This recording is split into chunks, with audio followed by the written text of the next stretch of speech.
Hi, I'm Jim Ward of the Middle Country Public Library, and I'd like to welcome you to Episode 18 in our History Bite series. Today we will discuss the Japanese attack on Pearl Harbor, which brought America into World War II. The attack on Pearl Harbor was a surprise, but Japan and the United States had been edging toward war for decades. The United States was particularly unhappy with Japan's increasingly belligerent attitude toward China. The Japanese government believed that the only way to solve its economic and demographic problems was to expand into its neighbor's territory and take over its import market. In the late 1930s, American foreign policy in the Pacific hinged on support for China, and aggression against China by Japan therefore necessarily would bring Japan into conflict with the United States.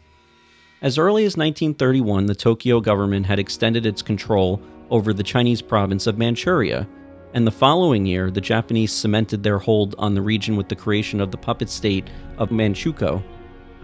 A clash at the Marco Polo Bridge near Beijing on July 7, 1937, signaled the beginning of open warfare between Japan and the United Front of Chinese Nationalists and the Chinese Communist Party. In response, the United States government extended its first loan to China in 1938. American officials responded to these aggressions with a battery of economic sanctions and trade embargoes. In July 1939, the U.S. announced the termination of the 1911 Treaty of Commerce and Navigation with Japan. Beginning in the summer of 1940, the U.S. began to restrict the export to Japan of materials useful in war. Between June 1940 and the fateful crisis of December 1941, the tension constantly mounted. In July 1941, by which time the Japanese had occupied all of Indochina and had entered into an alliance with the Axis powers, Germany and Italy, the U.S. government severed all commercial and financial relations with Japan. They reasoned that without access to money and goods, and especially essential supplies like oil, Japan would have to rein in its expansionism. Pearl Harbor, Hawaii is located near the center of the Pacific Ocean, roughly 2,000 miles from the U.S. mainland and about 4,000 miles from Japan. No one believed that the Japanese would start a war with an attack on the distant islands of Hawaii. Additionally, American intelligence officials were confident that any Japanese attack would take place in one of the relatively nearby European colonies in the South Pacific, the Dutch East Indies, Singapore, or Indochina. Because American military leaders were not expecting an attack so close to home, the naval facilities at Pearl Harbor were relatively undefended. Almost the entire Pacific Fleet was moored around Ford Island in the harbor, and hundreds of airplanes were squeezed onto adjacent airfields.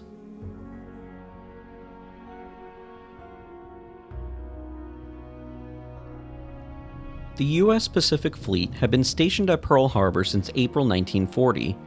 In addition to nearly 100 naval vessels, including 8 battleships, there were substantial military and air forces.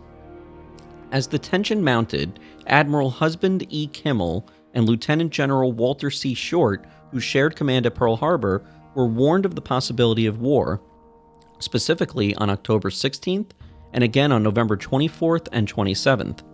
The notice of November 27th to Kimmel began, quote, "This dispatch is to be considered a war warning," end quote, and went on to say that negotiations have ceased and directed the admiral to execute an appropriate defensive deployment. Kimmel also was ordered to undertake such reconnaissance and other measures as you deem necessary. The communication of the same day to Short declared that hostile action is possible at any moment, and like its naval counterpart, urged measures of reconnaissance. In response to these warnings, the measures taken by the Army and Navy commanders were, as the event proved, far from adequate. Short ordered an alert against sabotage and concentrated most of his fighter planes at the base on Wheeler Field in an effort to prevent damage to them. He also gave orders to operate 5 of the mobile radar sets that had been set up in the island from 4 a.m. to 7 a.m., considered to be the most dangerous period. Radar training, however, was in a far from advanced stage. Early on Sunday morning, December 7, 1941, Washington learned that the Japanese ambassadors had been instructed to ask for an interview with the Secretary of State at 1 p.m., 7:30 a.m. Pearl Harbor time. This was a clear indication that war was at hand. The message took some time to decode, and it was not in the hands of the Chief of Naval Operations until about 10:30. It was delivered to the War Department between 9 and 10 a.m. General George C. Marshall, the U.S. Army Chief of Staff, was out horseback riding and did not see the dispatch until he arrived at his office at about 11:15 a.m. The Chief of Naval Operations, Admiral Harold Stark, even then did not think that the communication called for any additional instructions to Kimmel. However, Marshall did decide to send a new warning and gave orders to the military command to communicate with the Navy. He did not telephone, fearing that his words might be intercepted, and instead sent his dispatch by telegram. There was a mix-up in communication, however, and the warning did not reach Hawaii until after the attack had begun. It is important to note that it had not been filed until noon, only an hour before the Japanese planes moved in on the base.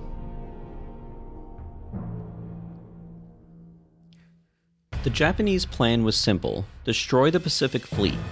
That way, the Americans would not be able to fight back as Japan's armed forces spread across the South Pacific. On December 7th, after months of planning and practice, the Japanese launched their attack. At about 8 a.m., Japanese planes filled the sky over Pearl Harbor. Bullets and bombs rained onto the vessels moored below. At 8:10 a.m., an 1,800-pound bomb smashed through the deck of the battleship USS Arizona and landed in her forward ammunition magazine. The ship exploded and sank with more than 1,000 men trapped inside. Next, the torpedoes pierced the shell of the battleship USS Oklahoma. With 400 sailors aboard, the Oklahoma lost her balance, rolled onto her side, and slipped underwater. Less than 2 hours later, the surprise attack was over, and every battleship in Pearl Harbor had sustained significant damage. All but the USS Arizona and USS Utah were eventually salvaged and repaired.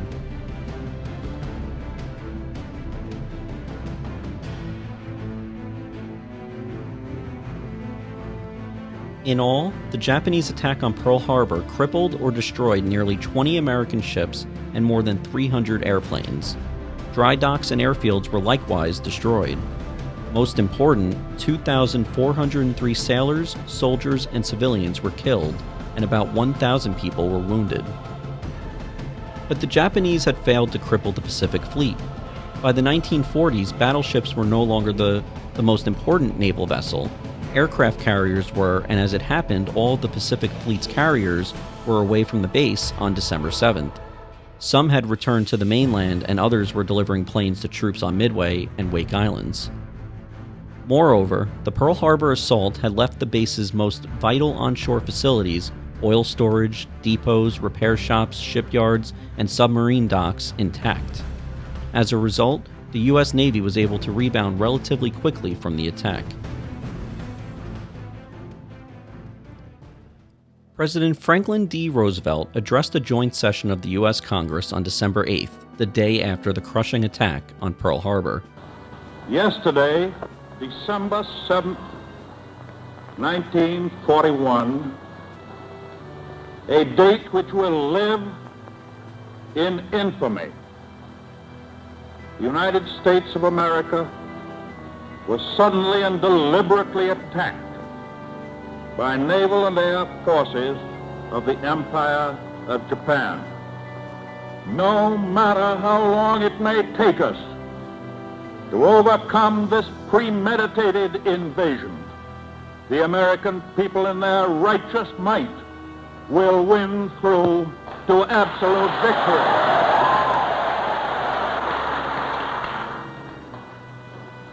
I believe that I interpret the will of the Congress and of the people when I assert that we will not only defend ourselves to the uttermost, but will make it very certain that this form of treachery shall never again endanger us.